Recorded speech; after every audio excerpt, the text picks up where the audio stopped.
विस्तार न्यूज देख रहे हैं आप और विस्तार न्यूज का खास कार्यक्रम लोक सभा। लोगों की सभा लगाने आज हम पहुंच चुके हैं नर्मदापुरम घाट किनारे। आज बात होगी नर्मदापुरम के हर मुद्दे पर, हर पहलू पर विस्तार से चर्चा करेंगे और कुछ खास मेहमान भी हमारे साथ मौजूद रहेंगे, उनसे भी बातचीत करेंगे। क्योंकि चुनाव से ठीक पहले नेता दावे और वादे तो बड़े बड़े कर देते हैं, लेकिन उन दावों और वादों का क्या हुआ, क्या जनता को उम्मीद दे रहे हैं ये नेता, और जनता किन बातों का ध्यान करके मतदान केंद्र तक पहुंचेगी। लोकतंत्र का महापर्व, इसकी शुरुआत हो चुकी है। पहले चरण के मतदान तो संपन्न हो चुके हैं, लेकिन अभी भी पूरा गेम बाकी है। और किस पार्टी की रणनीति कारगर साबित होती है, किस पार्टी को हार का स्वाद चखना पड़ता है, ये तो 4 जून को नतीजे में साफ हो पाएगा। लेकिन स्थानीय मुद्दे क्या है, लोगों की क्या समस्या है, विस्तार न्यूज आपका अपना चैनल आज नर्मदापुरम यही जानने के लिए पहुंचा है। तो चलिए पहले गेस्ट से आपको इंट्रोड्यूस करा देती हूं कि आज कौन कौन वो लोग हैं जिनसे हम चर्चा करने वाले हैं और जो आज अपनी पार्टी की तरफ से अपना पक्ष रखते नजर आएंगे। नर्मदापुरम में क्या समस्या है ये भी आपको विस्तार से बताएंगे। तो देखिए, जो तमाम नेता आज मौजूद रहने वाले जिनसे हम चर्चा करेंगे और जिनसे सवाल जवाब करेंगे, कांग्रेस की तरफ से राजकुमार उपाध्याय जी हैं, प्रवक्ता हैं। भारतीय जनता पार्टी की तरफ से पीयूष शर्मा है, प्रदेश से संयोजक खेल प्रकोष्ठ है, और वरिष्ठ पत्रकार प्रमोद पगारे जी हैं, उनसे भी बातचीत होगी। और सबसे पहले पीयूष जी आपके पास आऊंगी। नर्मदापुरम को गढ़ कहा जाता है भारतीय जनता पार्टी का, लेकिन कब गेम पलट जाए कुछ कहा नहीं जा सकता, कब गेम हो जाए कुछ भी हम नहीं कह सकते। लेकिन देखिए, सरकार भी आपकी है, नर्मदा संरक्षण की बात भी आप लोग करते हैं, नर्मदा किनारे ये डिबेट शो भी हो रहा है, लेकिन आज भी नर्मदा की तस्वीर जस की तस है। उम्मीद थी, प्रदूषण का आज भी नर्मदा शिकार है। देखिए, मैं शुरू से कहते आ रहा हूँ कि विकास जो है वो निरंतर होने वाली चीज़ है। ऐसे ही जब अपन नर्मदा की सफाई की बात करते हैं तो भी निरंतर होने वाली चीज़ है। आप देखेंगे, इतनी आबादी होने के बावजूद भी, इतने इंडस्ट्रियलाइजेशन होने के बावजूद भी नर्मदा का पानी आज भी आचमन करने लायक है। यह हम सब के लिए माँ है, यह हम सबका आस्था का केंद्र है। इस पे राजनीति करने की ज़रूरत नहीं है। हाँ, ये मैं मानता हूँ कि जितनी निश्चल हमारी भावनाओं में माँ नर्मदा है, शायद उतनी स्वस्थ आज नहीं है। पर आप विश्वास मानिए, आने वाले समय में ये और स्वस्थ और सुंदर हो जाएगी। चलिए ठीक है, आने वाले समय में और स्वच्छ और सुंदर हो जाएगी। आप बताइए, कांग्रेस पार्टी क्या देखती है नर्मदापुरम में, क्या जनता को आप लोग उम्मीद दे रहे हैं? संजय शर्मा एक मजबूत खिलाड़ी भी हैं, लेकिन इससे भी नकारा नहीं जा सकता कि विधानसभा चुनाव वो हार गए थे और उसके बाद फिर पार्टी ने उन पर भरोसा जताया। क्या उम्मीद जनता को दे रहे हैं आप लोग? संजय शर्मा जी खिलाड़ी नहीं, वो ऐसा व्यक्तित्व है जो धार्मिक, सामाजिक और राजनीतिक तीनों रूप से परिपक्व है और बहुत ही सरल सहजता से जमीनी कांग्रेस कार्यकर्ताओं के साथ आम जनता से उनका जुड़ाव है और लगातार वो पूरे संसदीय क्षेत्र में बड़े प्रिय हैं और लोग उन्हें संजू भैया यानी बड़ा अपनत्व भरा उनके साथ संबोधन भी देते हैं। क्योंकि जब भैया लग जाता है और भाई साहब, तो भाई साहब यानी काम लगना है और भैया यानी अपनत्वपन है। तो संजू भैया एक ऐसा व्यक्तित्व है जो जनता के बीच में लोकप्रिय और जिन पे विश्वास है कि ये जो कहेंगे वो करेंगे, तो जनता के लिए वो करना चाहते हैं। जो क्षेत्र में ट्रिपल इंजन की भारतीय जनता पार्टी की सरकार रही है, जो उन्होंने वादे 2013 उसके बाद 14 में, लोकसभा में 19 में करे, वो बिल्कुल शून्यता पर है। नर्मदा माई की जो आप बार बार बात हम लोग उठाते हैं कि आप हर बार जलमंच से घोषणा करके जाते हैं कि बस इस बार ये गंदगी नाला दूर हो जाएगा, परंतु गंदगी दूर नहीं कर रहे हैं। तो उत्खनन भी, आप अवैध उत्खनन भी यहाँ, क्योंकि अब अंधेरा हो चुका है, नहीं तो अवैध उत्खनन की भी बड़ी यहाँ बिल्कुल लाइन आपको दिख जाएगी। तो देखिए, बीच में पत्रकार, वरिष्ठ पत्रकार को हम लोग इसलिए खड़ा कर देते हैं कि दोनों की बातों को आप समझें और अपना जर्नलिस्टिक व्यू बताएं। समझते हैं आप बखूबी यहाँ की राजनीति को, लंबे समय से पत्रकारिता में भी आप सक्रिय रहे, तो क्या देख पा रहे हैं नर्मदापुरम की तस्वीर, क्या कहते हैं आगे क्या होने वाला है? 1952 में देश की आज़ादी के बाद जब पहले चुनाव पूरे देश में हुए, तब से ही ये होशंगाबाद लोकसभा क्षेत्र है। नर्मदापुरम जिला अभी बना है 2 साल पहले, लेकिन सन 52 से लेके 2019 तक कुल 18 चुनाव लोकसभा के यहाँ पर हुए हैं, जिसमें 2 चुनाव प्रजा सोशलिस्ट पार्टी ने, 1 चुनाव जनता पार्टी ने, 8 चुनाव भारतीय जनता पार्टी ने और 7 चुनाव कांग्रेस ने जीते हैं। कुल मिलाकर के 89 के बाद कांग्रेस एक बार जीती 2009 में, और उसके बाद फिर पराभव देखने को मिला। आज की स्थिति में अगर हम 2019 का आकलन करें तो कुल 29% मत कांग्रेस के प्रत्याशी को मिले थे और 65% मत बीजेपी प्रत्याशी को मिले थे।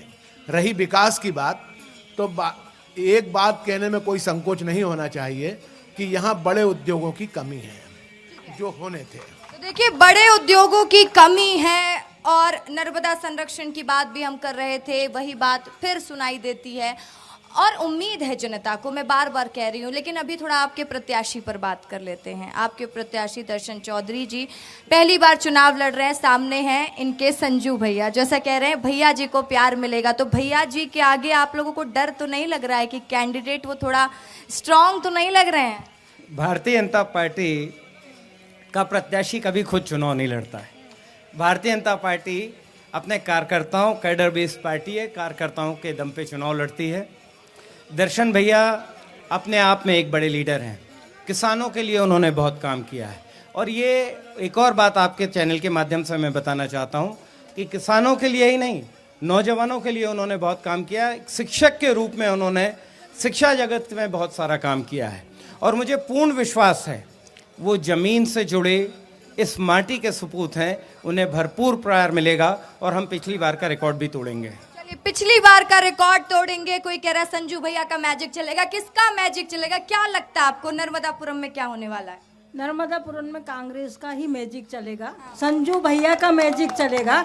ऐसे कैंडिडेट को नहीं कोई पसंद करेगा जो किसानों की पीठ में छुरा भोग के अपने लिए टिकट लेके आए हैं। किसानों के पेट में छुरा भोंकने का आरोप। दर्शन सिंह जी 15 वर्षों से भारतीय किसान संघ के अध्यक्ष हैं। हम पूछना चाहते हैं, जब कांग्रेस की सरकार थी 450 में डीएपी मिलता था, आज 1450 में मिल रहा है। किसान का खून नहीं चूस रहे तो ये कर क्या रहे हैं? इन्होंने विरोध क्यों नहीं किया? आप देखे सोयाबीन में इल्ली लगी, उसका पैसा मुआवजा नहीं दिलवा पाए, शिवराज जी चले गए, क्यों नहीं दिलवा पाए? आज किसानों की ओर आपने वादा किया था विधानसभा के चुनाव में कि हम 2700 रुपए देंगे समर्थन मूल्य, आज 2400। क्या आप भीख दे रहे हो? किसान जो मेहनत कर रहा है, पसीना टपकाता है, किसानों को पैसा क्यों नहीं दे रही है सरकार? ये प्रश्न है। दर्शन सिंह चौधरी जी, आप अपने आप में झांकें। आपने पूरा जिला घूमा है, पूरा प्रदेश घूमे हैं। आज ये नहीं कह सकते आप भारतीय जनता पार्टी के जो भी शीर्ष नेतृत्व है कि आज किसानों की जो मांग है, हमने विधानसभा में जो हमने प्रश्न किया था कि हम 2700 रुपए देंगे, लिखित में है, हम 3000 रुपया धान का देंगे, क्यों नहीं दे पा रहे हैं भैया? ये प्रश्न है दर्शन सिंह जी। ठीक है, जवाब तैयार रखिएगा पीयूष जी, क्योंकि आज तो जवाब आप ही को देना पड़ेगा। हाँ, बताइए आप। दर्शन चौधरी जी और संजू भैया में बड़ा अंतर है, उतना ही अंतर है जितना राहुल गांधी जी में और मोदी जी में। राहुल गांधी सच्चाई बोलते हैं। राहुल गांधी जी ने शुरू से सच बोला है, चाहे सुनामी के टाइम पे हो, चाहे कोरोना के क्राइसिस के टाइम पर हो और चाहे इलेक्टोरल बॉन्ड के टाइम पर हो। राहुल गांधी जी ने जो कहा था वो सब सच साबित हुआ। मोदी जी ने जो कहा था वो सब झूठ हुआ। किसानों को उनकी फसलों का दुगना दाम देंगे 2022 तक, हर घर में हर एक गरीब का घर होगा। ये मोदी जी का झूठा वादा था, झूठी गारंटी थी। इलेक्टोरल बॉन्ड से अपना घर भर रहे हैं लेकिन गरीब को घर नहीं मिल रहा है, ये सच है। ठीक है, देखिए जवाब ले लेते हैं। एक बात बताइए, मोदी जी झूठ बोल रहे हैं। हाँ, देखिए, कांग्रेस जो है किसानों की बात कर रही है। आज किसान इतना खुश है, 3 फसल किसान ले रहा है और सड़क, बिजली, पानी किसानों को मिल रही है। किसान बहुत ज़्यादा खुश है, उनको हर बात की सहूलत मिल गई है, रेट भी अच्छा मिल रहा है और उनको जो मोदी की किसान निधि जो मिल रही है वो भी मिल रही है और बहुत विकास हुआ है। कांग्रेस आरोप लगा रही है, कांग्रेस आरोप लगाना उनका काम है। ठीक है, देखिए कांग्रेस आरोप लगा रही है, कांग्रेस का काम है आरोप लगाना। आऊंगे आपके पास, इन लोगों से भी बात करने दीजिए। ये लोग कांग्रेस के लोग बात कर रहे हैं। दर्शन सिंह जी जो हमारे प्रत्याशी हैं, ये तुलना कर रहे थे 4 विषय में। उन्होंने गोल्ड मेडलिस्ट हैं, वो पूर्णकालिक कार्यकर्ता है, समाज के लिए आज तक शादी विवाह नहीं किया है, पूरा समय समाज में विकास के कार्यों में समर्पण किया है। और जहां तक किसानों के हित की बात है, तो आज से पहले किसानों की लाइनिंग, किसानों का सीमांतीकरण भारतीय जनता पार्टी के कार्यकाल में हुआ है। आज किसान 3 फसल ले रहे हैं, चाहे मूंग की फसल तो हो। देखिए कह रहे हैं कि किसानों का कल्याण तो भारतीय जनता पार्टी ही कर रही है। ये एजुकेशन का बोल रहे हैं उनका। अगर 4 मेडलिस्ट हैं वो, तो फिर प्राइमरी में टीचर कैसे थे? कहीं बड़े उस पे क्यों टीचर नहीं बने? वो बड़े कॉलेज में, स्कूल में होना चाहिए था, प्राइमरी में टीचर थे। नर्मदे हर बात नर्मदा की हुई, आप सब सर्वे करते हैं कि ये क्यों नहीं किया कि पूरे शहर में नालियां खुदी हुई हैं, जो पाइपलाइन डली हुई है ड्रेनेज की, नर्मदा में जो गंदा पानी मिलेगा उसको कहीं और शिफ्ट कर रहे हैं, पहली बात। और दूसरी, आपने कहा कि पढ़ा लिखा 4 गोल्ड मेडलिस्ट प्राइमरी नहीं पढ़ा सकता। मैडम, मैंने लॉ टॉप किया है, उसके बाद में प्राइमरी 8 साल पढ़ाया है। ये एक अलग बात है कि प्राइमरी क्या पढ़ा रहा है वो अपने उससे। आपको नौकरी नहीं मिली, यही चीज का तो हमें दुख है कि आपको नौकरी नहीं मिली। और आपकी रही बात, अदानी बोल रहे थे कि वो शादी नहीं करी, उनने तो समर्पित है। आप क्या एक युवा पीढ़ी के सामने जब तथ्य रख रहे हैं कि बेटा आप भी शादी मत करना, तभी आप देश के लिए समर्पित होंगे, डूब के मर जाना चाहिए इस चीज पे जो अपनी माँ के लिए नहीं लड़ पाए। 15 साल से आपके पूर्व मुख्यमंत्री हर बार कसम खा के बोलते थे कि नाला बंद है। ये माँ का ही प्रकोप है, ये माँ का ही प्रकोप है जो उनको घर बैठा दिया गया। और दूसरी बात आपकी रही प्रत्याशी की, तो ये दुनिया को पता है आपका प्रत्याशी आपके ही पूर्व मुख्यमंत्री के खिलाफ RTI लगाता था, इसलिए उनको आज टिकट दी। मोदी जी ने शिवराज जी को खत्म करने का काम खुद के हाथों से किया है, क्योंकि उनको मालूम है ये झूठ पे झूठ ही बोल रहा है। कितना आरोप, झूठ पे झूठ, झूठ पे झूठ। प्रत्याशी हैं इनके, जो अभी बहुत जमजम से चिल्ला रहे प्राइमरी में थे। पढ़ाने वाले सभी शिक्षकों का अपमान है। शिक्षा को गुरु की तुलना दी जाती है।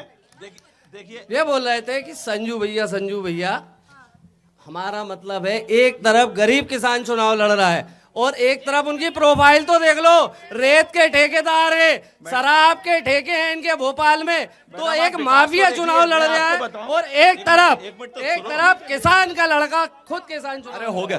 देखिए क्या है, नर्मदा आप अगले साल जब आएंगे ना, तो आपको यहाँ बिल्डिंग दिखेगी, यहीं से लाइट जलते हुए, मेडिकल कॉलेज बन रहा है। अभी नर्मदा जयंती पे माननीय मुख्यमंत्री जी ने कहा है यहाँ आयुष कॉलेज खुलेगा, ठीक है। सामने सैनिक स्कूल की बिल्डिंग दिखेगी, ये कांग्रेस के लोग। लेकिन अभी तक मेडिकल कॉलेज क्यों नहीं खुला? कई इंजीनियरिंग कॉलेज की काम हुई, तो क्यों? मैडम, काम चल रहा है, ये कांग्रेस के लोग क्या बात करेंगे? यदि दर्शन सिंह चौधरी 7 लाख से 1 वोट कम से भी हारे, तो मैं भारतीय जनता पार्टी या राजनीति से संन्यास ले लूंगा। 7 लाख से जीतेंगे। और ये कांग्रेसी जो हैं, संजू भैया खुद भाजपा से विधायक रहे हैं, खुद इंतजार में है कि 7 लाख से दर्शन सिंह को जितवाएंगे और भाजपा की सदस्यता ग्रहण करेंगे। अभी इन्होंने कहा कि दर्शन सिंह जी ने शादी क्यों नहीं करी, तो आप कांग्रेसियों सब लोग समझ लो, जिन लोगों ने शादी नहीं करी है ना, तो वो एक मोदी जी पूरी दुनिया को चला रहे हैं, योगी जी उत्तर प्रदेश को चला रहे हैं, और अब दर्शन सिंह की बारी है जो होशंगाबाद नरसिंहपुर सभा में लोग। देखिए किसने काम किया, किसने जनता के बीच में जाएंगे। हाँ बताइए। कांग्रेसी मित्र मेरे बात कर रहे थे कि विकास की, आपके 70 साल के विकास में आपने गाँवों को क्या दिया? आप जब DAP की बात कर रहे थे, उस टाइम पे गेहूं का मूल्य 600 रुपये था, आज हम 2400 रुपये ले रहे हैं। ये हमारा विकास है। आप बात कर रहे हैं विकास की। पिछले 70 सालों में गांव पर आप 4 महीने बारिश के जब होते थे, गांव में पहुंचना दूभर हो जाता था। आज माननीय अटल बिहारी वाजपेयी जी के शासनकाल में प्रधानमंत्री सड़क योजना जो बनी, जो आज तक लागू है, ये माननीय मुख्यमंत्री प्रधानमंत्री जी का ये ठीक है, आप बताइए आपका क्या सवाल है? मैडम, मेरा कोई सवाल इसलिए नहीं है क्योंकि मैं कांग्रेस के समय पढ़ के निकली हूँ, जिस समय बिजली नहीं थी, दीपक, उसमें पढ़ी हुई हूँ। गोल्ड मेडलिस्ट हूँ मैं सागर विश्वविद्यालय की। और मेरे परिवार से ये हमारे खट्टर सर बैठे हैं, वो बताएंगे माँ प्लस 4 भाई बहनों ने पढ़ा है। अगर हम दिए में पढ़ते थे तो मेरी माँ लालटेन में रोटी बनाते हुए पढ़ती थी और होम्योपैथी की डॉक्टर रही हैं, जिसको होशंगाबाद में सब लोग हमारी भाजपा के जानते हैं। तो मैं कह रही हूँ कि भारतीय जनता पार्टी में जो विकास देखने को आपको मिल रहा है वो कहीं नहीं मिला। देखिए, विकास कह रहे हैं भारतीय जनता पार्टी ने किया, किसी ने नहीं किया विकास। फिर कांग्रेस किस बात में कॉन्फिडेंट? चाहता हूँ ना, 1989 से आप आदरणीय पत्रकार महोदय ने बोला है कि 1989 से लगातार भाजपा यहाँ जीतती आ रही है, सांसद हैं। आज ये आप संभाग मुख्यालय पे खड़े हैं, इसको तहसील मुख्यालय बना के रखा है। ना रोजगार के साधन है, ना मेडिकल कॉलेज है, ना इंजीनियरिंग कॉलेज है, ना फ्लाईओवर है। एक ग्वालटोली क्षेत्र है जहाँ 35 से 40 हजार लोग रहते हैं, उसको एक गांव के रूप में तब्दील करके रखा है। वो शहर से सीधा नहीं जुड़ा है। 2 पुलियां हैं, उनमें जब चाहे जब पानी भरा रहता है। यहाँ के जनप्रतिनिधियों को शर्म नहीं आती है, विकास की बात कर रहे हैं ये। ठीक है, सारे सवाल के जवाब तैयार रखिएगा। मैं आप लोग के पास आऊंगी, राजकुमार जी और पीयूष जी, आप लोगों से बात करूंगी। कुछ खिलाड़ी बैठे हैं, इनसे बात कर लेते हैं। नेताओं से तो बात होती रहेगी। कौन सा गेम खेलते हैं आप? वॉलीबॉल। क्या देखते हैं आप लोगों के लिए क्या सुविधा है? और मध्य प्रदेश सरकार तो ये भी कहती है कि बेटियों के लिए खूब काम कर रहे हैं। वैसे तो बहुत सारी फैसिलिटीज़ हैं, बट अगर हमको और मिलती तो we can try for international also. But या जितनी मिल रही है हम उसमें नेशनल लेवल तक जा सके। तो देखिए, नेशनल लेवल में जाने का सपना है और ये सपना इनका पूरा हो, यही हम भी चाहते हैं। बताइए, नर्मदापुरम में कैसी व्यवस्था, आप लोगों की प्रैक्टिस कैसे होती है? आप लोगों के लिए ग्राउंड है कि नहीं है? है, बहुत अच्छा ग्राउंड है, बस लाइट की थोड़ी कमी है, बस लाइट ही चाहिए। बाकी पूरी सुविधा है, हमारे नेशनल लेवल तक जाने की पूरी सुविधा है। ठीक है, तो देखिए, और भी लोगों से मैं बातचीत करने की कोशिश करते रहूंगी। बात करना जरूरी हो जाता है, जानना जरूरी हो जाता है। पहले ये बताइए, किसी पार्टी से तो नहीं? No party. देखिए, खिलाड़ियों से पूछा आपने, इसलिए खिलाड़ियों को पहले बताऊंगी। यहाँ की बेटी है आद्या तिवारी, उसको MP गवर्नमेंट से इनाम मिला है और उसको गवर्नमेंट ने नौकरी भी दी है। तो खिलाड़ियों को यहाँ से अच्छा प्रोत्साहन मिल रहा है, कम से कम होशंगाबाद से बहुत अच्छा प्रोत्साहन मिल रहा है। होशंगाबाद नर्मदापुरम में खिलाड़ियों को मौका मिल रहा है। कुछ युवा भी बैठे, उनसे भी बात करेंगे। खड़े हो जाइए, बताइए क्या दिक्कत देखते हैं और क्या विकास यहाँ पर देखते हैं आप? अभी तक तो मैंने देखा है कोई किसी प्रकार का विकास नहीं हुआ है। हमने आवेदन भी दिया था यहाँ नर्मदापुरम के खेल ग्राउंड के लिए, लेकिन अभी तक ग्राउंड भी हमें उपलब्ध नहीं हुआ और अनेक प्रकार की समस्या उत्पन्न होती है जो चली आ रही है। बस झूठे वादे पे वादे किए जा रहे हैं। ठीक है, पढ़ाई की व्यवस्था कैसी है यहाँ पर? गवर्नमेंट UPSC की तैयारी होनी चाहिए। सरकार फ्री में गवर्नमेंट UPSC की तैयारी नहीं कराती है, ना ही कॉलेज में UGC नेट की तैयारी होती है। ये सुविधाएं होनी चाहिए शिक्षा क्षेत्र में। ठीक है, शिक्षा के क्षेत्र में काम होना जरूरी है कह रहे हैं। तो खिलाड़ी कुछ कह रहे हैं कि वॉलीबॉल के प्रैक्टिस के लिए ग्राउंड तो है, लेकिन एक युवा आरोप लगा रहे हैं कि यहाँ पर ग्राउंड नहीं, तो कुछ लाइट की मांग कर रहे हैं। तो यहाँ जो समस्या समझ में आ रही है वो यही है कि युवा रोजगार की भी मांग कर रहा है। और मैं एक बात पर और फोकस करूंगी, पीयूष जी, सबसे पहले आपके पास आऊंगी। बार बार कहूंगी, सरकार आपकी, ये सवाल भी आपसे ही ज्यादा होंगे, क्योंकि अभी तो देखिए वर्तमान में आप लोग हैं ना प्रदेश में भी, और लगभग नर्मदापुरम लोकसभा जो होता है 8 विधानसभा में भारतीय जनता पार्टी का जिस तरीके से दबदबा है, तो कार्य नहीं हो रहे हैं। जो मूलभूत सुविधा है वो लोगों को नहीं मिल पा रही। आखिर कमी क्या रह जा रही है? मोदी जी की गारंटी तो काम कर रही है, गारंटी पे तो चर्चा भी हो रही है, तो ये गारंटी यहाँ दिख क्यों नहीं रही है सर? नहीं, गारंटी दिख भी रही है, पर मैं पहले आपको सुधारना चाहूँगा। सरकार मेरी नहीं है, जनता की सरकार है। और जनता की सरकार, सर आपकी सरकार का मतलब भारतीय जनता पार्टी की सरकार। आज मंच में आप भारतीय जनता पार्टी का प्रतिनिधित्व कर रहे हैं। भारतीय जनता पार्टी की सरकार है तो काम भी कर रही है। मैं पहले मेरी बेटियों से चालू होऊंगा, उनको धन्यवाद देना चाहता हूं कि आजकल की बिटिया का विजन ऐसा हो गया कि नेशनल और इंटरनेशनल प्रतियोगिताओं में पार्टिसिपेट करने का सोचने लगी हैं। मेरे लिए एक दूसरा गर्व का विषय यह है कि पिछले एशियन गेम्स में हमारे क्षेत्र के 3 बच्चे एशियन गेम्स में मेडल लेके आए। मुझे पूर्ण विश्वास है इस बार जो रोम में ओलंपिक्स होने वाले हैं, हमारे संसदीय क्षेत्र से कम 2 बच्चे इंडिया का रिप्रेजेंटेशन करेंगे। और ये सब इसलिए हो रहा है कि केंद्र का बजट तो बढ़ ही रहा है खेल का, हमारा बजट पे हम कंपेयर करेंगे, मध्य प्रदेश का 2 करोड़ का बजट हुआ करता था जब मैं खेला करता था। 2000-2003 तक 2 करोड़ रुपए से पूरा प्रदेश चलता था। आज 200 करोड़ रुपए का बजट है। ये मोदी की गारंटी है, ये मोदी जी की गारंटी है, ये मोहन यादव जी का काम है, ये भारतीय जनता पार्टी का काम है। तो देखिए, भारतीय जनता पार्टी की गारंटी, मोदी की गारंटी। आप लोग क्या न्याय देंगे? आप लोगों का तो न्याय पत्र आ गया, लेकिन क्या जनता के बीच में वो न्याय पत्र पहुंचाने में आप लोग कारगर साबित हो रहे हैं? बिल्कुल हो रहे हैं। हमारा हाथ बदलेगा हालात, ये जो हमारा नारा है, और पहले भी कांग्रेस ने ही इस देश की दिशा और दशा बदली है। देश को आज़ादी कांग्रेस के लोगों ने ही दिलाई है, माफी नहीं मांगी है। जेल कांग्रेस के लोग ही गए हैं। अंग्रेजों को की हुकूमतों को भी यहाँ से हटाने में कांग्रेस ने बहुत योगदान दिया है। हाँ, इस विधानसभा क्षेत्र में इस बार हम जनता से माफी मांगते हैं कि हमारे कांग्रेस प्रत्याशी तीसरे पर आया। ये हमारा कांग्रेस का दुर्भाग्य है कि हम आज भी पीड़ित हैं। पीड़ा है, मुझे तो पीड़ा है कि हमारा कांग्रेस प्रत्याशी एक इतना अच्छा व्यक्ति था जो आज यहाँ तीसरे पर आया, तीसरे पायदान पे आया, उसके लिए हम क्यों पीछे हो गए? जबकि यहाँ भारतीय जनता पार्टी के 35 साल से सत्ता में जो विधायक हैं, उन्होंने यहाँ कितना विकास किया ये दिख रहा है। शिक्षा नहीं अच्छी है, बीएड के कॉलेज बताइए, बीएड कॉलेज कितने सरकारी संस्थानों में? कांग्रेस आएगी तो ये सारी सुविधाएं देगी ना? बिल्कुल। हमने, आप मंच से बोल रहे हैं, अगर फिर आप लोग बाद में नहीं किए तो मैं आप ही से सवाल करूंगी। आप फिर से करिए।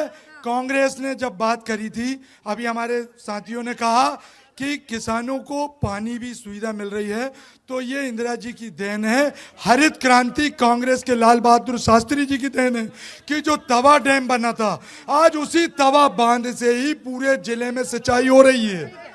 तो देखिए, बात हो रही है, कोई कह रहा है भारतीय जनता पार्टी झूठ बोल रही है, तो कोई कह रहा है कि कांग्रेस झूठ बोल रही है। अब देखिए, जनता की बात होती रहेगी। मैं आप लोग से फिर कहूंगी, जो भी लोग मौजूद है ना यहाँ पर, आप आगे आइए और यहाँ अपनी समस्या रखिए, हम बात करेंगे और सवाल भी पूछेंगे। लोग सभा देख रहे हैं आप, और इस वक्त सेठानी घाट नर्मदापुरम में हम मौजूद हैं। तस्वीर देखिए कि लोग भी यहाँ पे मौजूद हैं, उनसे चर्चा करेंगे, और मैं जैसा कि कह रही थी कि नेताओं से सवाल भी करेंगे, जनता से पूछेंगे। क्या करते हैं भैया आप? तो यहाँ पर सर्विस करते हैं बुधनी ट्राइडेंट ग्रुप में। सर्विस करते हैं, क्या समस्या देखते हैं, और क्या ऐसा लगता है कि विकास की रफ्तार धीमी है, कहाँ कमी रह गया? विकास की रफ्तार तो सही है, पहले की सरकार जो पुरानी सरकारों से बहुत अच्छी है। जो आज हमारे धर्म को नष्ट करना चाहे, जो आज हमारे हिंदू हमारी संस्कृति को नष्ट करना चाहे, उसका साथ कौन देगा? आज ये बोलते हैं कि विकास नहीं हुआ, ये नहीं हुआ, वो नहीं हुआ, ये तो सब होती रहेगी, लेकिन जब हमारा धर्म नहीं रहेगा, हम नहीं रहेंगे, हमारी संस्कृति नहीं रहेगी, तो हम रोजगार बेरोजगार खाना लेके क्या करेंगे? क्या करते हैं आप? हम तो बनारस से आए हैं मैडम। बनारस से आए हैं? अरे मोदी जी के क्षेत्र से है, मतलब से बहुत सारे काम किए हैं, यहाँ भी दिखाई पड़ रहा है काम। ऐसा काम आज तक देश में कोई किया नहीं है।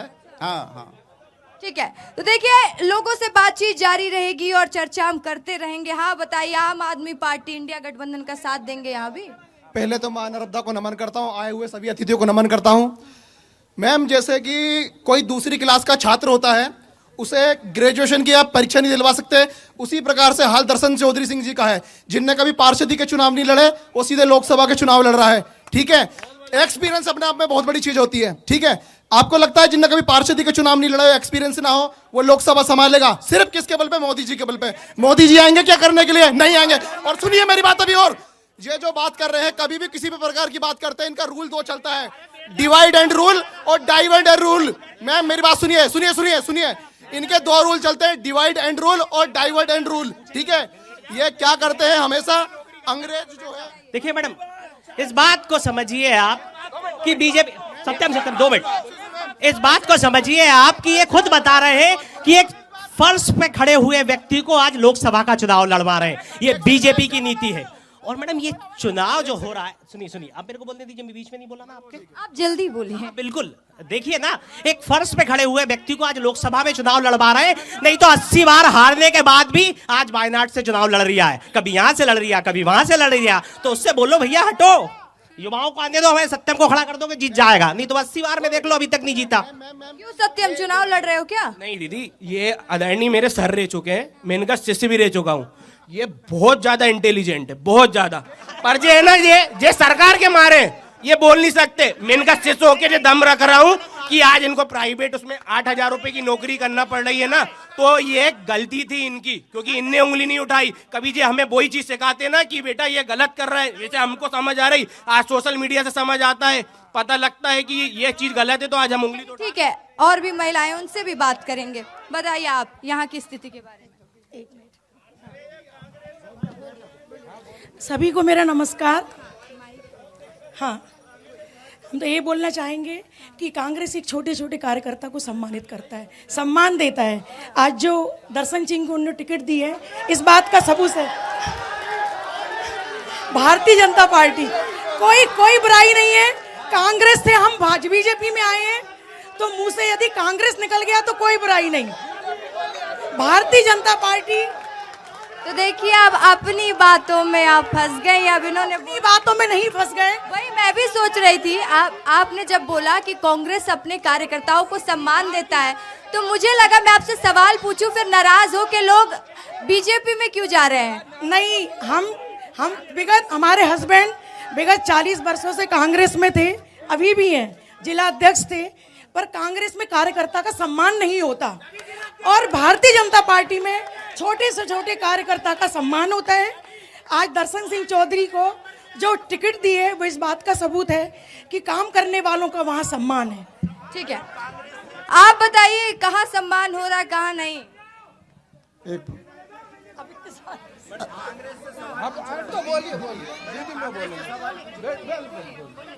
माफ करिए, मेरा एक निवेदन है, मेरे भाई ठापक जी, मैं 2 मिनट बोल रहा हूँ, 1 मिनट आपसे हाथ जोड़ रहा हूँ। आप सब मेरे पढ़ाई बच्चे हो, थोड़ा सा मैं 2 मिनट बोल रहा हूँ। पहली बात, मैं धर्माचार्य हूँ, मैं किसी पार्टी का नहीं, सुन लो, किसी दल का नहीं हूँ, निर्दलीय। पहली बात। जहाँ तक सवाल ये है, मैं पैदाइशी स्वतंत्रता के पहले भी 5 साल पहले पैदा हुआ, शायद आप में से शायद एकाधी कोई होगा, बता दे रहा हूँ। पहली। दूसरी बात, तीसरी बात ये कह रहा हूँ, मैं राष्ट्रहित देश प्रेमी हूँ, सुन लो। राष्ट्रहित में जो काम करेगा मैं उसके साथ हूँ, राष्ट्रहित में जो काम करेगा मैं उसके साथ हूँ। और जहाँ तक सवाल ये है, लोकसभा, चुप रहिए, 1 मिनट मेरी बात सुनिए, आप मेरी बात सुनिए, मैंने मना किया था, आप बोलिए मत, क्या दिक्कत है आपको? मेरे देखिए, आप बात करिए, ऐसे चिल्लम चिल्ली मत करिए। हाँ बताइए, 1 मिनट, मैं आपके पास आई थी, उनकी भी बात सुन लेने दीजिए, सबकी बात सुनते हैं। मैडम, देश में बेरोजगारी, महंगाई, भ्रष्टाचार, ये सबसे बड़ी समस्या है। एक आम आदमी का जीना मुहाल हो रहा है, और ये घोटाले, भाजपा यानी झूठ और लूट की गारंटी है। इस देश के अंदर जिस बात को मोदी जी कहते हैं, यानी वो नहीं होता। बेरोजगारी हटाएंगे, 30 रुपए का पेट्रोल देंगे, अच्छे दिन लाएंगे, 50-15 लाख खाते में लाएंगे, सब झूठ है। आप जहाँ खड़ी है ना, यहाँ भारतीय जनता पार्टी ने एक अंदर कहा था कि इसके नीचे मिट्टी धस रही और इसके अंदर करोड़ों रुपए का घोटाला कर दिया। किसी को ये नहीं पता कि इसके नीचे क्या कर गया। बाहर से कंपनी, भारतीय जनता पार्टी का एक ही काम है, इस मूलभूत मुद्दों से बाहर हटकाना। बेरोजगारी, सब, ये बच्चों का भविष्य खराब हो रहा है, युवा, आम महिला महंगाई से त्रस्त है। माँ नर्मदा को हम मानने वाले हैं। ये नाला है, ये देखिए आप, यहाँ पे ये कार्यक्रम चल रहे हैं, इसके बाजू में ये नाला बह रहा है, तो इसको, ये कब बंद होगा? ये पिछले 20 साल से ये मंचों पे, नर्मदा जयंती के मंच पे बोलते आ रहा है भाजपा। पीयूष जी, नाला बात करेंगे, प्रूफ भी दे रहा हूँ आपको, ऐसा नहीं कि प्रूफ नहीं दे रहा हूँ मैं। तो ये कब बंद होगा? हम तो माँ नर्मदा की आस्था को मानने वाले लोग हैं, ये कब बंद होगा? मेरा यही प्रश्न है। ठीक है, अभी 22 जनवरी को राम उत्सव मना गया, तो ये लोग कहते हैं कांग्रेस की इवेंट किया, ये राम को मानते नहीं है, ठीक है। और जब भारतीय जनता पार्टी या सनातनी लोग पूजन करते हैं तो इनको हंसी मजाक लगता है, ये राम के अस्तित्व को नकारते हैं। ये कांग्रेस के इनके नेताओं ने, राहुल गांधी जी ने अयोध्या जाने पर मना कर दिया, और जो बात बार बार उठ रहे हैं, इनका नेता जेल में बैठा ईडी में, उससे तो बात करें, ये बात करते हैं। एक सेकंड मैम, जैसे कि अंग्रेज आए थे 200 साल पहले, उनकी एक नीति थी, फूट डालो और राज करो, ठीक है, डिवाइड एंड रूल। आज की भाजपा की जो नीति है वो है डाइवर एंड रूल, डाइवर्ट करो और रूल बनाओ, ठीक है। इनसे जब भी महंगाई, शिक्षा, बेरोजगारी, भ्रष्टाचार, महिला उत्पीड़न, किसान, ठीक है, भारत की सीमा है, सोनम वांगचुक क्यों बैठा है, नेपाली सैनिक, गोरखा सैनिक चीन की सेना में जा रहे हैं, इस प्रकार के मुद्दे की बात करेंगे, महंगाई, महिला उत्पीड़न, शिक्षा की, बेरोजगारी की बात करेंगे, तो सीधे क्या बात करते हैं, सिर्फ किसकी बात करते हैं, मंदिर, मस्जिद, गुरुद्वारा, पाकिस्तान, इजराइल में आग लग गई है, पाकिस्तान में ये हो गया है, ठीक है, हिंदू खतरे में है, और भारत माता की जय, और 370 भारत माता की जय बोलने में क्या गलत है भाई? भारत माता की जय तो हम भी बोलते हैं, मगर ये क्या करते हैं, ये कभी विकास की बात नहीं करते, ये विकास की बात नहीं करते, सिर्फ धर्म, मंदिर, मस्जिद और पाकिस्तान की बात करते हैं। ये हंसदेव जंगल को मिटाया जा रहा है, लद्दाख को खत्म करा जा रहा है, भूमि को चीन कब्जा कर रहा है, उस पर किसी का ध्यान नहीं है। मणिपुर में एक स्त्री को नंगा घुमाया जाता है, कोई नहीं बोला। एक सवाल ये भाई साहब बोलना चाहते हैं। एक सवाल किसानों के लिए मेरा ये है कि देश को हमेशा, देश के जो प्रबुद्ध लोग होते हैं, बुद्धिजीवी, वही देश के लिए योजनाएं बनाते हैं, वही चलाते हैं। इतने सालों में किसानों के लिए जो स्ट्रक्चर तैयार किया गया है योजना अंतर्गत, वो ऐसा किया गया है कि हर साल किसान अपनी जमीन को बेचकर कर्ज के मारे बेरोजगार मजदूरी कर रहा है। चलिए ये किसानों से ही पूछ लेते हैं, किसान भाई पीछे बैठे हैं, हाँ बताइए। हाँ जी, मैं उमाशंकर राजपूत किसान के उससे निपटा हूँ। मेरे को आज से करीब 5 साल पहले एक गिनती याद आ रही है, 1 2 3 4 5 6 7 8 9 10 ऐसा कह के राहुल जी ने बोला था 10 दिन के अंदर कर्जा माफ हो जाएगा, और उसी कर्जा माफ नहीं हुआ कभी भी। 2 लाख की रास्ता हम अभी देखते देखते बीजेपी की गवर्नमेंट आ गई थी और उसी मुद्दे पे वो खत्म हो गई थी। प्रेजेंट कोई कर्जा माफ नहीं हुआ था। मत चिल्लाओ, मुझे मालूम है हम किसान हैं, तुम किसान नहीं हो, हम किसान के किसी पार्टी से तो नहीं है ना। और ये आम आदमी पार्टी, अभी चिल्लाओ मत, अपने अपने सेंस रखो, अभी बहुत चिल्ला। देखिए, अगर आम आदमी अपनी आवाज उठाता है तो ऐसे मत करिए भाई साहब, बैठ जाइए ना, बोलने दीजिए, ये मत करिए। अगर आपका विरोध हो तो उसका कहीं कुछ नहीं होता, काय का कुछ है, क्या है कोई को भाजपा के, उससे कोई भाजपा और उससे कोई नहीं हो रहा। उसके बाद या आम आदमी पार्टी वाले बोल रहे थे, ठीक है, तो देखिए पीछे और भी लोग हैं, उनसे बातचीत करने की मेरी कोशिश रहेगी, क्योंकि मेरी कोशिश यही है कि जितना ज्यादा हम आम जनता की समस्या उठा सके, उनकी बात कर सके, क्योंकि विस्तार न्यूज बार बार कहता आपका अपना चैनल, आपके मुद्दों पर बात करेंगे। तो देखिए कुछ लोग पीछे से हटने भी लगते हैं, बात करने से भागते हैं, क्यों डरते हैं? कोई बात नहीं। क्या करते हो दादा आप? किसान हो आप? बताइए, आप बताना किसने काम किया किसानों के लिए और किसने नहीं? हमको पैसा नहीं मिलते, सम्मान निधि के पैसा नहीं मिलते। नहीं मिलता पैसा? क्या क्या दिक्कत है? और भी दिक्कत होती, खाद नहीं मिलता कभी कभी वक्त में। तो सारे समस्याओं पर अब बात होगी, और अब बात चलिए मंच में ही करते हैं और पूछते हैं पीयूष जी और राजकुमार जी से। ठीक है, सबका सवाल पूछेंगे। और सम्मान निधि नहीं मिल रहा है, एक भाई साहब को कह रहे थे किसान है, और किसान औद्योगिक क्षेत्र है, किसानी सबसे ज्यादा इस एरिया में होती है, और उसके बाद लगातार अगर किसान नाराज हैं तो कहीं आप लोगों की टेंशन, भारतीय जनता पार्टी की टेंशन तो नहीं बढ़ जाएगी? नहीं, किसान बिल्कुल नाराज नहीं है। किसान सम्मान निधि के माध्यम से हम 93 लाख किसानों को सम्मान निधि दे रहे हैं। इसी संसदीय क्षेत्र की बात करें तो 5.5 लाख यहाँ के युवाओं को, बुजुर्गों को, महिलाओं को, किसानों को किसी न किसी भारतीय जनता पार्टी की योजना का लाभ मिलते आ रहा है। चाहे किसान सम्मान निधि हो, चाहे प्रधानमंत्री आवास योजना हो, चाहे उज्ज्वला योजना हो, लाडली बहना योजना हो, हर योजनाओं का फ़ायदा मिल रहा है। पर मैं इस पर नहीं जाऊंगा, आपने विभिन्न लोगों से बात की। मैं आपके चैनल के माध्यम से 1-2-3 चीज़ों पर ध्यान आकर्षण करना चाहूँगा। आप 2014 का अगर अपना बैलेंस शीट देखेंगे तो भारत फर्जाइल 5 में था। इसकी इकोनॉमी इतनी ख़राब थी कि विश्व के 5 सबसे खराब इकोनॉमी में अपना नाम था। आज हम टॉप 5 इकोनॉमी में आ चुके हैं, और हम एक विजन से काम कर रहे हैं। हम अगले 3 साल में 5 ट्रिलियन इकोनॉमी बन जाएंगे। आज हम 3 ट्रिलियन इकोनॉमी हैं।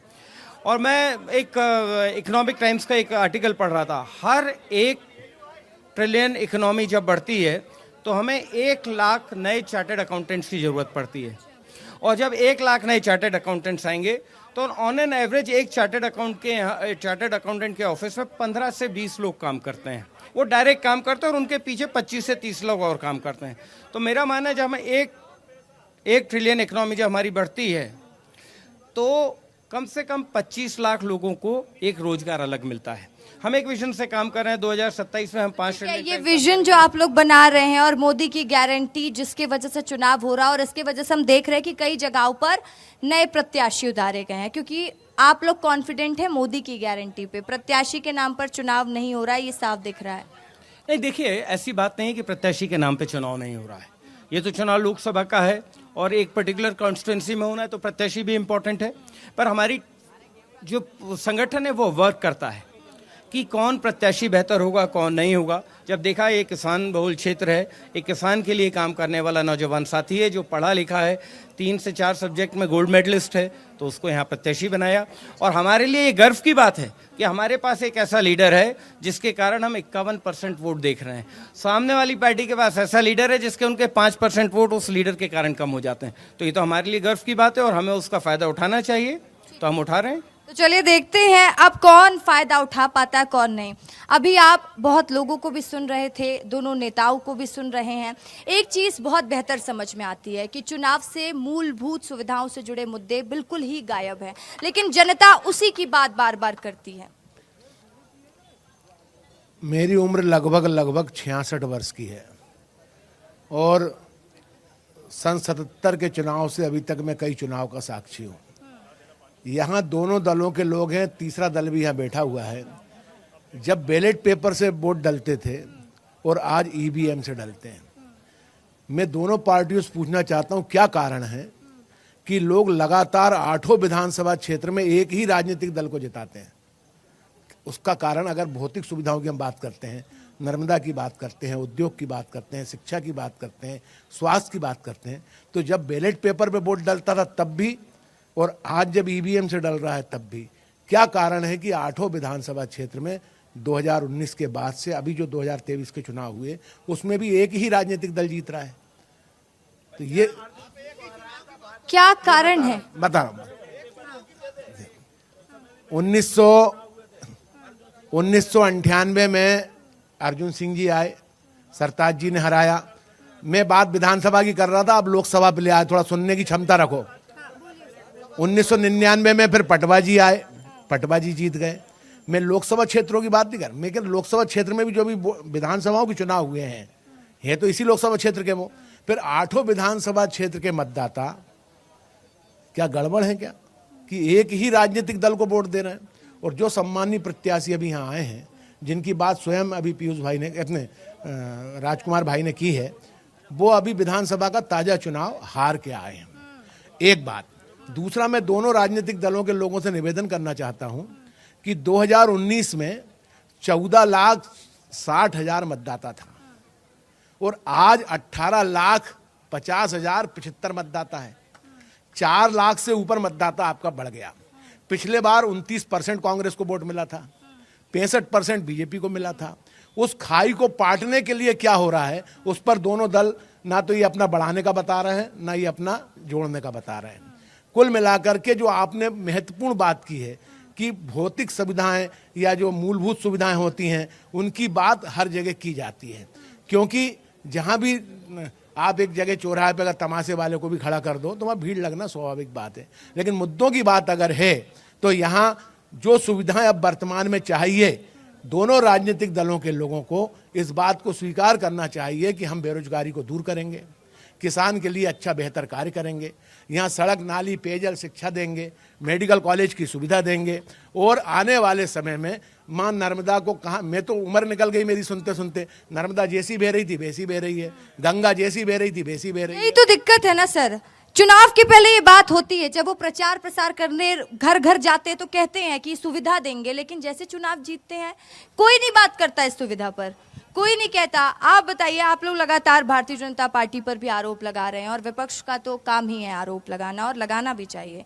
विपक्ष मजबूत होना जरूरी है, लेकिन ये विपक्ष की मजबूती कमजोर क्यों नजर आ रही है? क्यों आपके पार्टी से कार्यकर्ता नाराज होकर बीजेपी में शामिल हो रहे हैं, जबकि कांग्रेस तो कहती है ना खुद को कि हम विकास के पथ पर आगे बढ़ने वाली पार्टी है, हम लोगों की सुविधाओं, बेरोजगारी पर बात करते हैं, महंगाई पर बात करते हैं, तो कहाँ कमी रह जा रही है? क्यों कार्यकर्ता इतने नाराज है?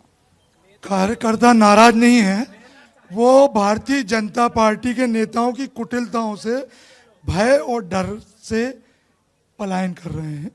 जो जा रहे हैं उनसे कांग्रेस पार्टी को कोई दिक्कत नहीं है, क्योंकि कांग्रेस का हर कार्यकर्ता जो ये आज इस विपरीत परिस्थिति में खड़ा है, यही आज वास्तव में दिग्गज नेता है, दिग्गज कार्यकर्ता है, क्योंकि भारतीय जनता पार्टी उनको ले रही है। भारतीय जनता पार्टी को भय है। देखिए आप, अभी हाल ही की आज की खबर है कि जम्मू कश्मीर की राजौरी अनंतनाग में भारतीय जनता पार्टी को प्रत्याशी नहीं मिला लोकसभा में खड़ा करने का। तो ये परिस्थिति है और हमारा प्रत्याशी वहाँ लड़ चुका है। तो ये स्थिति देश में है। तो अब ये स्थिति अभी आप तुलना करेंगे तो 281 से अधिक सीटों पर कांग्रेस ने अपने इंडिविजुअल प्रत्याशी घोषित कर चुकी है। तो इंडिया गठबंधन के नाम से बहुत बड़ा दल हमारा सामने आएगा बहुत जल्दी। जिस प्रकार मैनिफेस्टो हमारा आया है, इसी के साथ इंडिया गठबंधन का मैनिफेस्टो भी एक बहुत जल्दी 1-2 दिन में सामने आएगा, जिसमें बहुत सारे मुद्दे, जिसमें एक बड़ा मुद्दा है जिस पर अभी वोट परसेंट हमारे को बहुत, ये 102 सीटों पर मिला है, महंगाई का, और युवा जो रोजगार में लिप्त नहीं हो पाए उनको रोजगार देने का, और दूसरा जो युवाओं ने लोन लिया है उनको लोन माफ करने की एक बहुत बड़ी स्कीम है कांग्रेस की। इसको साझा न्यूनतम हमारा जो घोषणा पत्र है उसमें भी प्राथमिकता से लिया जाएगा। ये महत्वपूर्ण बिंदु है। ठीक है, तो कई स्कीम, कई विषयों पर चर्चा कर रहे थे, और एक आरोप भारतीय जनता पार्टी में कि आप लोग दहशत में या डरा धमका के, ये कौन क्या करते हैं आप लोग? क्यों ये आरोप लगता है आप लोगों पर बार बार? नहीं, झूठे आरोप लगाना इन लोगों का काम है। इन लोगों ने कभी कुछ काम तो किया नहीं, जनता की सेवा की नहीं, जनता के बीच में गई नहीं। और इसका सीधा सीधा उदाहरण अगर आप देखेंगे तो जब कोरोना काल का एक बहुत विपरीत देश में आया था, पूरा देश मोदी जी के साथ खड़ा था, और वही कारण था कि हम लोगों ने 100%, 18 वर्ष के ऊपर के जितने लोग थे 100% वैक्सीनेशन हमने दिया। वही नहीं दिया, हम लोगों ने देखा कि 80 करोड़ लोगों को मुफ्त राशन मिले, और आज तक हम लोग देते आ रहे हैं। इतना सब मुफ्त देने के बाद भी अगर हमारे पास हमारा डिफेंस के लिए हम हमारा बजट 200 टाइम्स बढ़ा लेते हैं, तो कहीं ना कहीं हमारा बेटर फाइनेंशियल मैनेजमेंट है, हमारी बहुत ईमानदारी से काम है। और यही कारण है कि जब हम अपने स्वतंत्रता के पूरे अमृत वर्ष 2047 में मनाएंगे, तो हम 30 ट्रिलियन US डॉलर की इकोनॉमी की तरफ जाएंगे। और मुझे पूर्ण विश्वास है तब हम विश्व गुरु भी रहेंगे और सबसे बड़ी इकोनॉमी भी रहेंगे। ठीक है, तो चलिए जनता के पास फिर चलेंगे, क्योंकि ये बात तो करते हैं। और हाँ, क्या सवाल है आपका कांग्रेस से? कांग्रेसियों से ये है कि जब 2019 में कोरोना की पहली लहर आई, उस समय से RSS और भाजपा के और युवा मोर्चा, बजरंग दल के लोग पूरे भारत में काम कर रहे थे, लोगों को राहत सामग्री दे रहे थे। तब ये कांग्रेस के लोग, राहुल गांधी का तो पता ही नहीं था कौन सी दुनिया में थे। तो ये इन लोगों से पूछा जाए, हमारे केलू भैया से, कि ये लोग कहाँ गए थे उस समय जब लोग मर रहे थे, तड़प रहे थे। इनसे ये पूछा जाए, कहाँ थे ये लोग? कहाँ थे भैया, जवाब दीजिए, कहाँ थे आप? आप इनसे पूछिए। ये 2019 का बोल रहे हैं। माननीय कमलनाथ जी की सरकार कब गिराई गई? 2019 में जब देश में कोरोना का तांडव चल रहा था, ये चुनाव लड़ रहे थे, प्रधानमंत्री चुनाव लड़ रहे थे। उस समय ये मास्क पहनने को संसद में इनका मंत्री मना करता है कि मास्क मत पहनो। ये हमको कोरोना की बात बताएंगे। माननीय राहुल गांधी जी ने कहा था इस देश से कि इतनी बड़ी आर्थिक सुनामी आएगी कि प्रधानमंत्री और सरकार संभाल नहीं पाएगी। तो ये मखौल उड़ा रहे थे और ये कोरोना पे संदेश दे रहे देश को। ये लोग झूठ बोलते हैं, प्रधानमंत्री संसद में झूठ बोलते हैं कि चाइना ना देश में घुसा है और ना कुछ ऐसा हुआ है। और सबसे मेन चीज, भारतीय जनता पार्टी के जो भी प्रवक्ता और जो भी नेता यहाँ मौजूद हैं, आप इतना बताइए कि जब कोरोना काल चल रहा था तब आपके अस्पताल में बेड्स की व्यवस्था क्या थी? आप स्वास्थ्य व्यवस्था की बात करिए, चलिए आप स्थानीय नेता है ना, आप स्वास्थ्य देखिए, फालतू बात नहीं करिए। आप ये बताइए कि स्वास्थ्य व्यवस्था क्या थी उस समय जब कोरोना काल चल रहा था अस्पताल की? आपके सिलेंडर ब्लैक में बिक रहे थे कि नहीं? लोगों को रेमडेसिविर नहीं मिल रहा था? ऐसे हालात। आज जिला अस्पताल की व्यवस्था ऐसी है कि पर्याप्त डॉक्टर नहीं, कम से कम 1000 मरीज रोज जिला चिकित्सालय आते हैं।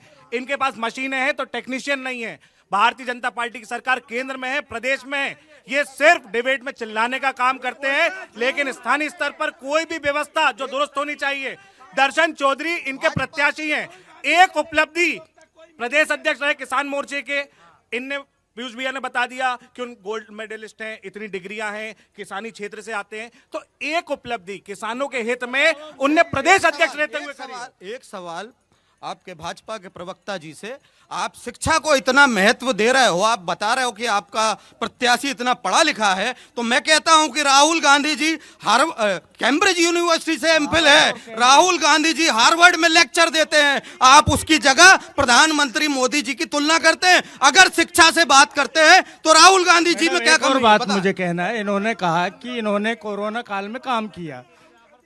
इनकी गलती के कारण इस देश के करोड़ों लोग हजारों किलोमीटर पैदल नंगे पांव तिल कर जाने के लिए मजबूर हुए।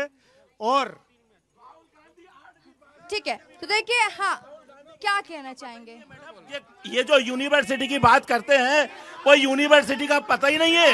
ये लोग झूठ बोलते हैं और इसीलिए इनकी दुर्गति हुई कि कांग्रेस मुक्त भारत हो रहा है। इनके राहुल गांधी की इनने डिग्रियां बता दी, जो लीटर में आटा तोलते हैं, गैस पे कोयला चलाते हैं, ऐसी डिग्री से तो भगवान बचाए।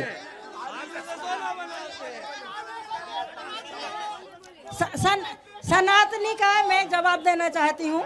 जो सनातनी की बात कर रहे थे, सनातन धर्म, एक मिनट, बोलने दीजिए, आप लोग बोल रहे हैं, हमको बोलने दीजिए। आप एक मिनट, अगर किसी की माँ बाप मरते हैं तो हमारे लड़कियों का क्या कर्तव्य है? बाल देते हैं कि नहीं? चुप नहीं है, बाल देते हैं कि नहीं? ये मोदी जी ने बाल नहीं दिए और झंडा बताने पहुंच गए, झंडा बताने रेलवे को पहुंच गए। तो बताइए आप, हमारे मंदिर का उद्घाटन होता है तो ब्राह्मणों के द्वारा होता है, लेकिन ब्राह्मण नहीं थे वहाँ, मोदी जी थे, ब्राह्मण नहीं थे, हमारे शंकराचार्य नहीं थे। ये सनातनी की क्या बात? एक युवा कुछ सवाल पूछना चाहता है, किसी पार्टी से तो नहीं? हाँ, पूछो सवाल। देखिए सर, जो भी कांग्रेस के यहाँ पर हैं और जो भी बीजेपी के यहाँ पर हैं, मैं आपसे एक चीज पूछना चाहता हूँ। ये लोग कहते हैं कि अभी हमारी 5वीं जीडीपी है और ये हम तीसरी पे ले आएंगे, इकोनॉमी को हम तीसरी पे ले आएंगे, लेकिन क्या दुनिया में जीडीपी ही है? ग्लोबल इंडेक्स, आप सुनिए, ग्लोबल इंडेक्स होता है, हैप्पीनेस इंडेक्स होता है, ह्यूमन इंडेक्स होता है। पाकिस्तान 105वें नंबर पर है हैप्पीनेस इंडेक्स में, भारत का इंडिया में 126वीं रैंक पे है। और आप सुनिए, आप हर बार जीडीपी की बात करते हैं, जीएनपी की बात ही नहीं करते। जीडीपी तो कोई भी देश बढ़ा लेता है, जीएनपी कौन करता है? और मैं कांग्रेस की बात कर रहा हूं। I am not supporting any country, any political party, I am only a student. आप मुझे बताइए, आप कांग्रेस वाले कहते हैं हमारी सरकार आएगी, हम 1 लाख रुपए महिलाओं को देंगे 1 साल का, तो आप भी तो कहीं से कर्ज लेंगे ना, तो वो कर्ज कहां चुकाएंगे? अभी मामा जी देते हैं कितने, 1500 वो कर्ज लेते हैं, तो कांग्रेस वाले बीजेपी चिल्लाते हैं तो कर्ज ही कर्ज ले रहे हैं, जब कहां से चुकाएंगे? और जे कर रहे हैं तो भैया जब कर्ज ले रहे हो तो ये चुकाओगे कहां से? ठीक है, देखिए, सवाल बहुत अच्छा पूछा है इन्होंने, सही बात है, कैसे करेंगे? अभी आप इन पर आरोप लगाते हैं कि कर्ज ले रहे हैं, कल को आप कह रहे हैं जैसे 8000 हम देंगे, तो आप कैसे चुकाएंगे? ये मनमोहन सिंह जी ने इस देश को कर्ज से उबारा है। पर पहले मैं हमारे एक भाजपा साथी का कोरोना काल का मैं ये आपको बता रहा हूँ कि WHO की रिपोर्ट के मुताबिक भारत में 47 लाख लोगों की मौत हुई है, जबकि पूरी दुनिया में 1.5 करोड़ हुई थी। तो आप ये देख लीजिए कि 1.5 करोड़ में 47 लाख की इस देश में हुई है। तो हालत देख लीजिए, देश में स्वास्थ्य संस्थान की स्थिति क्या है। एम्स जो है ये WHO के आंकड़े हैं, झूठ तो भारतीय जनता पार्टी बोलती है।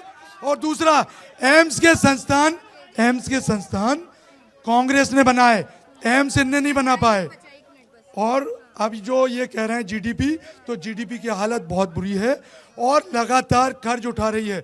लेकिन कांग्रेस जब जो चीज बोलती है, मैं आपसे जल्दी से एक रिएक्शन लेना चाहती हूँ। आप लोग बात कर रहे हैं महिलाओं को हर महीने 8000 रुपए देंगे, यानी साल का 1 लाख रुपए देंगे, कैसे करेंगे मैनेज? ये बिल्कुल ये हमारी नीति है और कांग्रेस अपने जो संसाधन है, जो देश के संसाधन है, उन्हीं के ऊपर टैक्स है, उन टैक्सों से बचत करके हम उन ठीक है, ठीक है, देखिए कह रहे हैं हम तो दे लेंगे। अब मैं लास्ट रिएक्शन आपका ओवरऑल चाहूँ।